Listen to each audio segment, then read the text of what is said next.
تو اب ہم بات کرتے ہیں کہ پاکستان میں جتنے بھی آج تک سازش کے کیس، کانسپریسی کیسز ٹرائل ہوئے ہیں، جس میں اگرتلا سازش کیس کو ہم چھوڑ دیتے ہیں، وہ بہت پرانی بات ہے، جس میں مجیب کے اوپر الزامات تھے کہ اس نے ملک دشمنی کی۔ راولپنڈی سازش کیس، فیض احمد فیض، میجر اسحاق، اس کے بعد اٹک سازش کیس، لیبیا سازش کیس، اور پھر الذوالفقار کے حوالے سے ضیاء الحق کے دور میں، یا ضیاء الحق کے دور کے تینوں سازش کیس ہیں جو ٹرائل ہوئے ضیاء الحق کے دور میں، جس میں لیبیا سازش کیس میں فوجی تھے، مختلف عہدے تھے ان کے، لیکن کوئی جرنیل نہیں تھا ان میں، سویلین بھی تھے اس میں، ان کو سزائیں دی گئیں، ایک کیمرہ ٹرائل میں، ایک فوجی عدالت میں، جو کہیں باہر نہیں، وہ جیلوں کے اندر ہی بنائی گئی تھیں۔ پھر الذوالفقار کا جو سازش کیس تھا، اس میں خواجہ سلطان تھے پبلک پروسیکیوٹر، جنہوں نے ایک بڑی لمبی چوڑی چارج شیٹ بنائی، وہ بھی کیمرہ ٹرائل ہی تھا، جس کا ہیڈ ایک بریگیڈیئر تھا، ایک میجر، ایک کرنل، اور ساتھ میں دو اسٹینو، اس طرح کا، تو جس میں ایبسکانڈر تھے بہت سارے، کوئی 54 کے قریب لوگ ٹرائل کے اندر تھے۔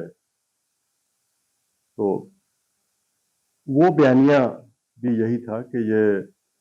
تخریب کار ہیں، دہشت گرد ہیں، ملک دشمن ہیں،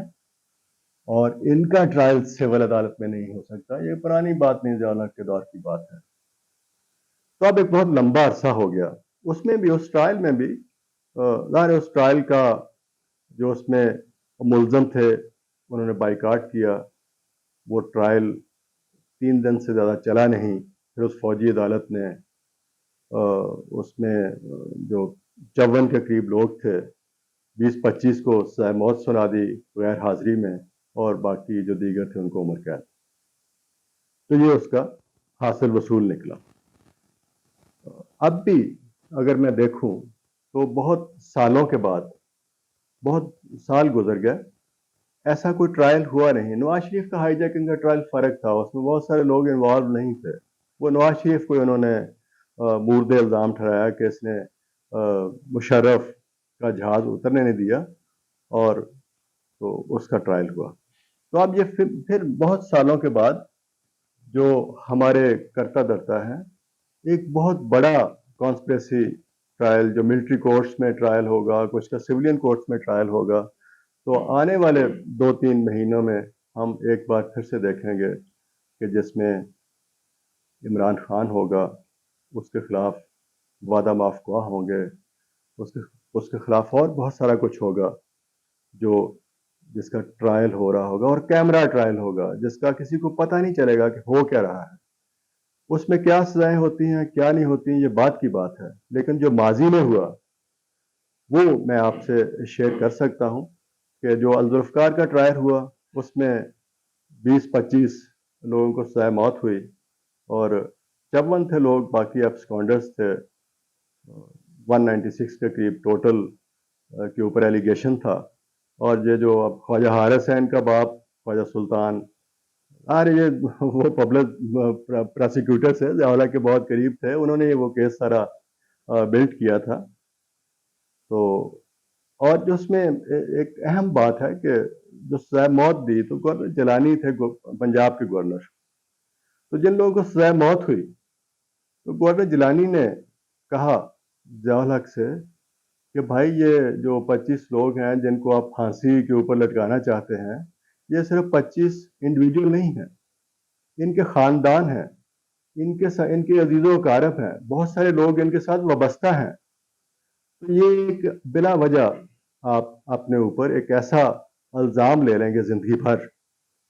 کہ یہ آپ نے کیا کیا، تو ان کو جب تک آپ اقتدار میں ہیں،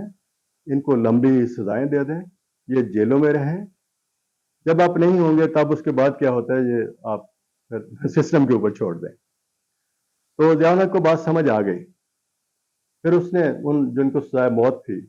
وہ عمر قید میں کنورٹ کر دی۔ اور وہ عمر قید بھی ایسی تھی کہ کسی کو مطلب 25 سال سزا، باقی دیگر سزائیں یا کے بعد دیگرے، تو وہ سارا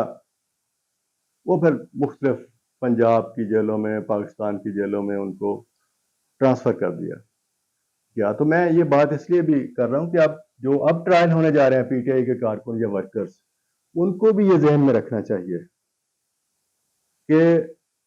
سزائے موت بھی ہو سکتی ہے، ملٹری کورٹ ہے، کیمرہ ٹرائل ہے، 25 سال سزا بھی ہو سکتی ہے، لیکن نظریہ کیا ہے؟ وہ کچھ بھی نہیں ہے، وہ صرف مرشد ہے، خان ہے، جس کا اپنا کوئی نظریہ نہیں ہے۔ تو یہ سزا، قید، پھانسی کی سزا، یہ کسی نظریے کے اوپر لی جاتی ہے جس میں انسان خود کو مضبوط رکھتا ہے، جو کمیٹڈ ہوتا ہے۔ تو اس کے پیچھے کوئی نظریہ نہیں ہے پی ٹی آئی کے پاس، اس کے ورکرز کے پاس۔ یہ آج بھی رو رہے ہیں، یہ کل بھی روئیں گے کہ ہم نے کیا کیا، ہم سے ہو کیا گیا۔